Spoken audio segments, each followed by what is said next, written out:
Alhamdulillah, mambo vipi? Shwari, mambo yanasemaje? Khairi, Mungu mwema. Bwana, habari ya Algeria? Algeria wajambo, wanakusalimia. Salimia mimi? Yes. Algeria bwana, kwa ulivyoenda kwa haraka haraka. Mimi nimekujibu kwa ufupi ili tusikae kwenye Algeria. Nataka tukae hapo kwa haraka haraka. Experience uliondoka nayo kule ni nini? Algeria, daraja la maendeleo tu ni kubwa. Ule mji wao mkuu Algiers ndo kioo. Unajua mataifa mengi kama sio yote, mengi anakuwa na ule mji ambao ni kioo, mji ambao unakaribisha sura ya nchi. Kwa mfano sisi kwetu ukizungumzia Dar es Salaam nzuri, ukisema Tanzania ni nzuri au mbaya kwa maana ya muonekano wa majengo, basi utarifa Dar es Salaam. Yaani inawezekana wewe ukatoka zako huko kwenu, ukaenda Songea kwenu, alafu karudi kwenu ukasema Tanzania mbaya kwa kuona Songea. Mbinga ndo Songea kwenyewe huko Ruvuma huko. Kwa hiyo uweze kurify huko. So kwa Algiers ni kuzuri, miundombinu mizuri, hali ya hewa nzuri, watu wake watu wazuri. Sawa, ulienda kwa ajili ya mchezo wa Singida Black Stars dhidi ya Belouizdad ambao waliupoteza magoli 2-0. Ukiachana na quality ya uwanjani, labda kuna mazingira yoyote ambayo ya nje ya uwanja ambayo yaliweza kupelekea Singida kupoteza ule mchezo? Nje ya uwanja hapana. Sijaona changamoto yoyote kwa macho yangu mimi, kwa maana ya mapokezi yalikuwa mazuri, tulipokelewa pale vizuri, kwa maana ya utaratibu unasema timu mwenyeji anatoa baadhi ya vitu vya kumsaidia mgeni. Maana yake usafiri wa timu, shughuli zake zote, kunakuwa na gari ndogo pia ya operation zote za pale mjini, zote zinatolewa na timu mwenyeji. Kwa hiyo walipata, kwa macho yangu walipata, lakini pia viongozi wao walithibitisha katika baadhi ya mahojiano kwamba walipata stake zao zote kutoka kwa wapinzani kama ambavyo inatakiwa, na uwanjani walienda, matokeo yalikuwa fair tu, hatukuona yale mazingira ya kubanwa kwa Singida kwa mazingira yote ya nje. Yes, kwa hiyo binafsi nimeona safari tu ambayo ilikuwa very smooth kwa kila maeneo kwa Singida Black Stars. Kila maeneo ilikuwa smooth, wapoteza uwanjani kwa daraja tu la Belouizdad na mazingira ya kiwanja. Sawa, hii ya mwisho nijibu hata kwa dakika moja tu. Belouizdad ana quality kubwa kiasi hicho au alikutana na Singida ambaye hana hajazoea ya mashindano, bado kikosi chake sio kikubwa kiasi hicho? Kwenye swala la qualities, wote wana qualities nzuri.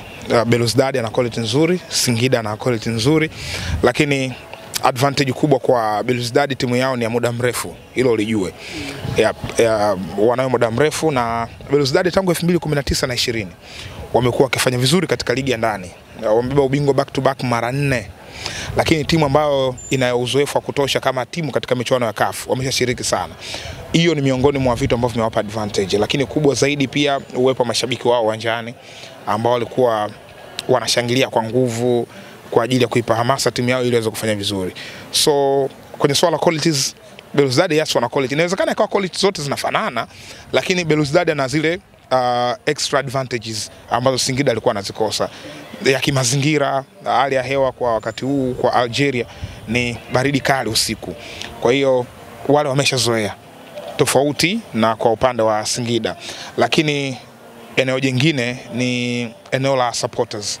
Nime experience Belouizdad sio timu yenye mashabiki wengi sana pale Algiers, lakini wale wachache ambao waliingia kwa asilimia kubwa walikaa katika upande mmoja, yani walichagua ili kupata wingi katika a certain stand. Kwa hiyo kwenye jukwaa fulani walikuwa wamekaa wote, walikuwa wamekaa nyuma ya lango, na ni kama wanajua wale jamaa, kwa maana ya upande ambao wamekaa wao ndio upande ambao Singida walianza, kwa maana ya golikipa wao Hussein Masalanga alikuwa pale, wakapiga pressure wale mashabiki, hali ambayo ilipelekea kuruhusu magoli 2 ya haraka.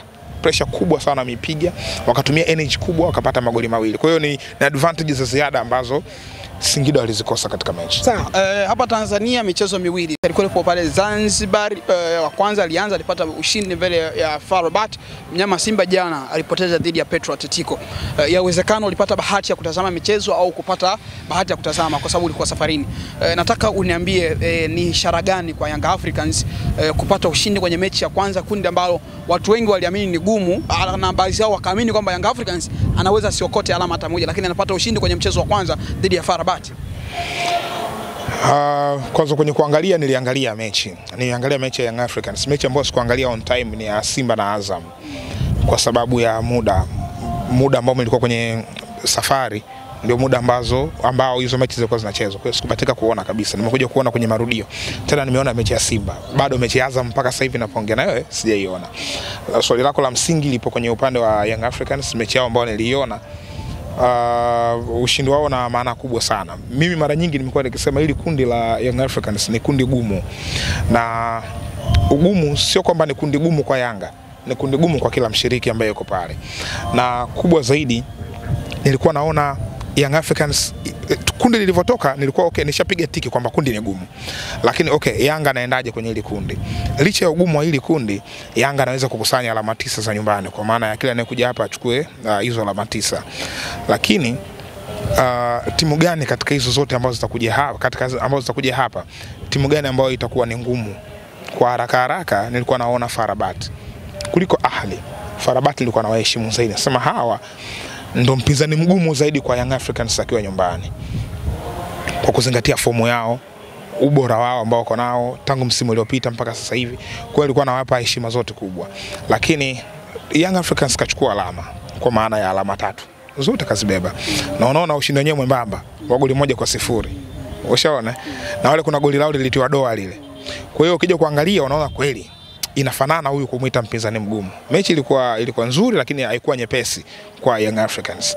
So kushinda ile mechi, niliandika kwenye Instagram, nilisema Young Africans wamepata alama 3 ambazo pengine ni muhimu kuliko alama zote 3 zinazokuja huko mbele. Yaani Yanga walikuwa wanatakiwa kushinda ile mechi kwanza. Kwa nature ya kundi lilivyo, ukiharibu mechi moja nyumbani, upo katika hatari kubwa sana ya kutokwenda, kwa sababu una garantia kumfunga yote kwake pale. Kwa hiyo Young Africans, kwa sababu ndio mpinzani mgumu na kachukua alama 3, maana yake ni alama bora zaidi, yani kwenye kuanza kwao ni alama bora zaidi. Good thing mechi inayokuja ni mechi dhidi ya JS Kabylie. Ni mpinzani ambaye katika wale wapinzani watatu ambao wako pale kwenye kundi, JS Kabylie ndio mpinzani ambaye Young Africans naona anaweza kupambana akaenda kavuna angalau alama kwa JS Kabylie. Kwa hiyo ratiba imewaanzia vizuri. Hii mechi yao ambao wameshinda hapa ni mechi muhimu kwao kushinda. Ilikuwa ni kwa namna yote lazima washinde. Mungu kawajalia, wamecheza vizuri, wameshinda. Yeah. Kwa kumaliza na Young Africans, watu wengi ni kama wanamsifia Young Africans kwenye mechi ya juzi, alikuwa bora sana. Ulimuona wapi Young Africans, uliona amebadilika wapi Young Africans kwenye mechi ya juzi, tofauti na ile Yanga ambayo ilikuwa inalalamikiwa kwenye mechi kadhaa ya nyuma ambayo ilikuwa naamini hachezi vizuri? Yanga walicheza vizuri kwenye mechi.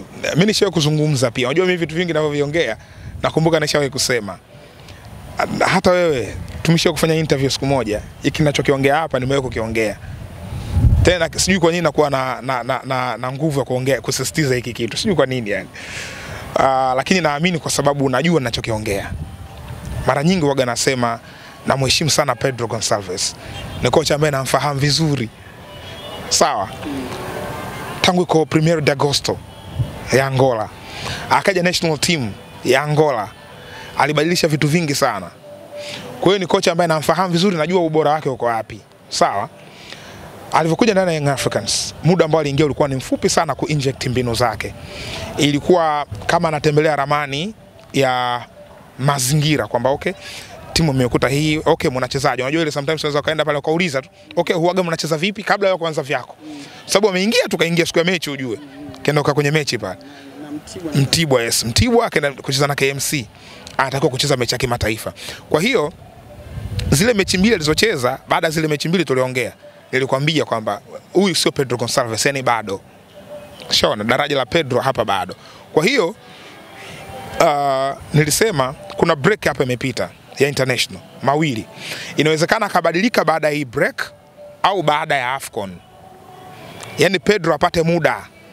Umeelewa? Yes, akishapata muda akitia vitu vyake, mtaona Young Africans inavyocheza. Itakuwa tofauti maybe, lakini hata mfumo mama ambao mara nyingi huwa anautumia, bado hajautumia. Anapenda sana kucheza na back 3. Bado hajauweka ndani ya Young Africans, maybe labda kwa sababu ya rasilimali watu ambazo amezikuta yeye ndo anafahamu zaidi. Lakini iko ambacho umekiona wewe kimefanyika hapo Zanzibar, ndo Pedro anakuja taratibu anaanza kuingia kwenye timu. Ni kocha ambaye namfahamu vizuri. Yes, namfahamu vizuri muda mrefu. Pedro namfahamu. Sawa, mnyama Simba mchezo wake wa